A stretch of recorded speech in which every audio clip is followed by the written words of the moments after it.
Hey guys, welcome back to today's video. Today is Wednesday, November 10th, 2021, and today we're going to be taking a look at the state of Florida and their new maps that have been released by the Senate in the state of Florida. The Republican-controlled state Senate released their congressional maps here that actually showed the Democrats in a much more favorable position than previously thought. The state of Florida is one of those states where Republicans have complete and total control over the redistricting process, which means that they can go into the state and draw it however they want to.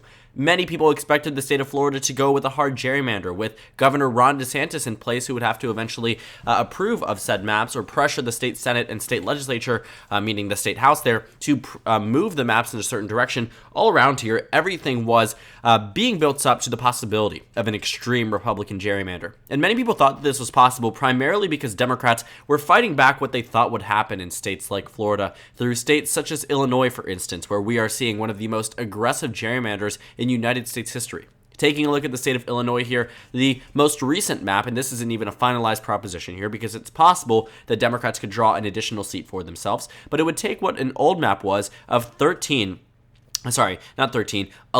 Democratic-leaning seats in the state of Illinois, 2 highly competitive seats, and then a total of 5 Republican-leaning seats. So altogether in that state, you were expecting primarily a Democratic congregation, and that made sense because the state was Democratic leaning. Of course, it had more Democratic representation than there actually were Democratic vote share, but that's just how many states are. But then instead of sticking with their older map, they actually decided to move forward with an even more aggressive map, ultimately giving the Democratic Party 13 seats out of the 17 for 2022 and adding an additional highly competitive seat that actually leans towards the Democratic Party, which means that the Democratic Party in normal cases would win these districts 14-3, ultimately giving the Republican Party about 17% in terms of total representation across the state. So when you take a look at the national numbers here, the Republican Party actually did not gerrymander the state of Florida in the way that Democrats really expected them to. Now, this is not to say that the Republican Party has not gerrymandered states already. I actually wanted to point out the state of North Carolina, for instance, and talk about a bit about the expectations versus the actual result. For instance, in the state of Florida, Donald Trump won the state by a margin of 3.3%, actually more than double what the margin was for Donald Trump in the state of North Carolina, and consequently, people thought that Florida would be drawn in an even more aggressive way than the state of North Carolina. Both of the states controlled by Republicans in terms of the redistricting process, but ultimately, Florida said no. They were not going to draw the maps, at least based off of these initial propositions, but they also have a deadline in the summer of 2022, which means that they can wait as long as they want to. So for the time being, at least, the Republican Party is in a positive position in North Carolina and Florida. However, it seems as if North Carolina has already been drawn, and it's already been confirmed in a much more aggressive gerrymander than what the Florida Republican Party is about to finalize if they follow through with it. And I'll show you what I mean by that. In the state of North Carolina, you can see this map here ultimately gives the Republican Party very many seats. The old map had 4 Democratic seats. They had 4 solid Democratic seats, and 1 Democratic-leaning seat. And you can see that. And the thing is that's very interesting about this is that the original map was a court-ordered redistricting process, which means that the courts here in the state of North Carolina forced North Carolina to redraw their districts because of how bad the gerrymanders were. And it took 8 years to reach that point. Now with this new map, the Republican Party is actually making a pretty substantial advancement. They're taking away a Democratic seat, which at face value obviously is bad, but you also have to remember that North Carolina is gaining a congressional district, and they add an additional Republican district. In this new map, the toss-up district here narrowly leans towards the Democrats, and the rest are solid, which means that Democrats are going to be in solid red districts running for re-election. For instance, Kathy Manning is now in North Carolina's 11th district, is going to be running against another incumbent with a partisan lean in this district of Republican plus 16. The point being that Republicans effectively will have 78% of representation based off of the map that we have right now. 78% based off of this map, based off of our national environment here, which ultimately shows that the Republican Party is not one to oppose gerrymandering. In fact, they will 100% partake in it, but it's very interesting because North Carolina voted for Trump by less than half of what the margin of victory was for Donald Trump in the state of Florida, and yet we are seeing very different results. But this video's focus was the state of Florida, so we're not going to talk about any other states from this point on. We're going to talk specifically about what we have been given in the state of Florida. Now, I'm going to use this most recent map just because it is the last map that was proposed by the Florida State Senate. They proposed 4 total today. This one is the one with the latest number, so I'm assuming that this is the most updated one altogether. But you can see here that the map actually isn't that much different versus the old map. Taking a look at it, the only change here is with this new additional district added because of redistricting and the additional electoral vote that's been added to the state of Florida, is that a highly competitive seat has been added, which means instead of just 6 competitive seats, you now have 7. Republicans maintain their 14. Democrats are at 8. And given the environment of 2022, Republicans will still likely do very well in the state of Florida, but not because of the issue of gerrymandering. In fact, based off of these results right now, it'll end up being a 16-12 Trump-Biden district. And right now, 15-12. So looking down at the results in this new map, ultimately, the Democratic Party is actually at a pretty good standing. Thinking about it, of course, it is going to be less representation than what they ultimately need in terms of it for it to be a complete fair version of the map here. This gives them about 43% in terms of representation. The Democrats and the Republicans, of course, get 57% in the state of Florida. But ultimately, I think that this is a much better map than what Democrats were initially envisioning, and there might be a reason for that. Back in 2010, the Florida ballot had a question about whether or not Amendment 6 would pass. Now, what was Amendment 6? Amendment 6 made it so the issue of gerrymandering was on the ballot. Should partisan districts be drawn in favor of a certain political party? This was a constitutional amendment. It had to have been passed by the citizens in the state of Florida, and ultimately they passed it with 63% of the vote. They essentially said that it was not going to be a good thing for gerrymandering to happen in the state of Florida. These constituents here, in a very Republican year, ultimately said that gerrymandering is unconstitutional in the state of Florida. And it seems like the Florida Republicans are listening to them. Now, there was possibilities of them trying a gerrymander, and there's nothing preventing them from doing so. The unconstitutionality of it all is just based off of what people determine to be gerrymandering or not. But it's very interesting to see that the Florida Republican Party, at least on the first level, doesn't seem to be dabbling into questioning that question of constitutionality. I think that it's very, very fascinating that it has decided to remain the same way, especially since this now gives the Democrats an opportunity to, in fact, win more seats than Republicans in the state of Florida. And you can see that in these toss-up districts. For instance, in this Miami-Dade region, you can see the 27th district. This actually, I believe, was this also the 27th? Yes, it was. So these haven't changed much. But you can see here that the map here is Democrat +1 versus Republican +4.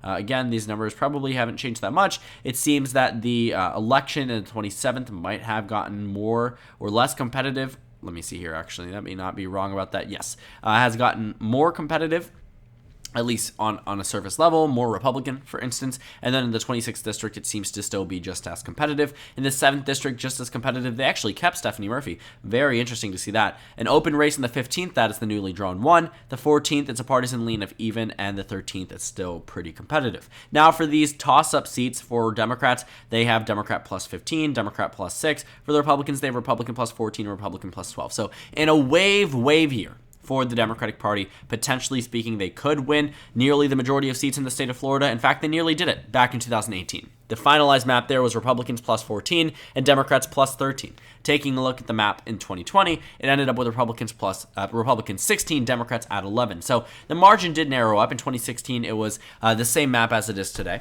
But looking at a new type of year, it is possible that you end up with 14-14 and then potentially for the Democrats 15-13, 16-12. It depends on the circumstance of the election year. But in the state of Florida, this now gives Democrats an opportunity that they otherwise did not think they were going to have, and rightfully so. And in addition to this, I think one thing that I want to point out for those of you guys who care closely about these election results, Hillary Clinton won the state of Florida by a margin of Donald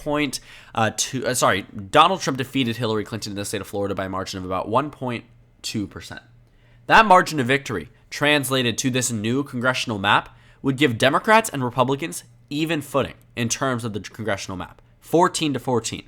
A Republican +1 victory across the state ties these new maps. And that's why this is really shocking to both political parties, that the Republican Party in the state of Florida, which is otherwise a very right-leaning group, has decided to put forth a fairer piece of legislation / fairer map than what both political parties have put out in other states where they control them sometimes by lesser of a margin.